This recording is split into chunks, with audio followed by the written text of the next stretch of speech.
va tijorat tovuqlari o'rtasidagi farqlar hatto vizual jihatdan ham seziladi. Uyda yetishtirilgan parranda foydali vitaminlarga boy, go'shti xushbo'y hidga ega va pishirilganda o'ziga xos ta'mga ega qalin oltin rangli bulyon hosil qiladi. Fermada yetishtirilgan parranda go'shti ko'pincha deyarli o'ziga xos xushbo'y hidga ega emas va pishirish paytida suv yuzasida oq ko'pik hosil qiladi. Bu sanoat dehqonchilik texnologiyasi bilan bog'liq. Do'kondan sotib olingan tovuq go'shti uynikidan ham ta'mi, ham ozuqaviy qiymati jihatidan sezilarli darajada past. Bu broylerlarda kasalliklarning oldini olish va vazn ortishini rag'batlantirish uchun ishlatiladigan antibiotik qoldiqlari mavjud. Ishlab chiqaruvchilar qo'shimcha ravishda go'shtning namligini saqlab qolish va mahsulotning yakuniy og'irligini oshirish uchun fosfat va tuz eritmalari bilan ishlov berishadi.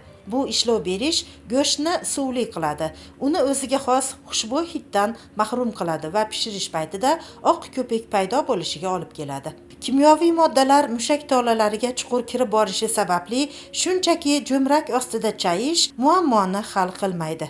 Samarali tozalash uchun to'plangan moddalarni to'qimalardan olib tashlash mumkin bo'lgan maxsus namlash eritmalari talab qilinadi. Do'kondan sotib olingan parrandani 1 soat ichida xavfsiz iste'mol qilish uchun tayyorlashga imkon beradigan 3 ta oson usuli mavjud.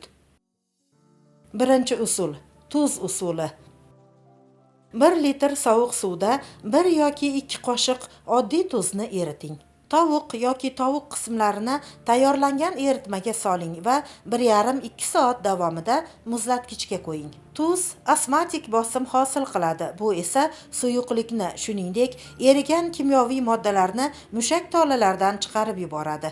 Bu usul yumshoq, ammo ko'pgina kiruvchi moddalarni olib tashlashda samarali. Ikkinchi usul: limon tuz aralashmasi. 2 tomonlama ta'siri tufayli tezroq ishlaydi. Har 1 litr suvga 1,5 osh qoshiq tuz qo'shing.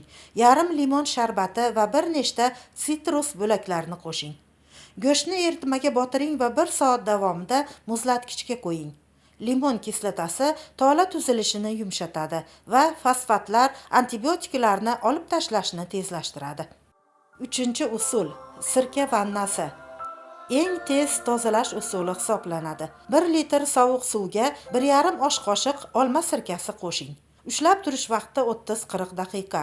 Bu vaqtdan oshirish tavsiya etilmaydi, chunki go'sht haddan tashqari quruq bo'lib qolishi mumkin. Sirka eritmasi ayniqsa yoqimsiz zavod hidlarini yo'qotishda samarali bo'ladi va dori qoldiqlarini tezda neytrallashtiradi. Bu usul vaqt kam bo'lgan, ammo yuqori sifatli natija zarur bo'lgan holatlarda eng maqbuldir. So'ng go'sht hajmi biroz kichrayib, sun'iy ravishda saqlanib qolgan namlikni yo'qotadi.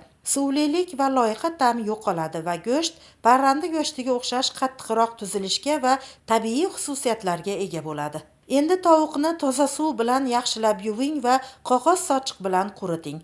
Mahsulot har qanday pishirish turiga, qaynatish, qovurish, pishirish yoki dimlashga to'liq tayyor.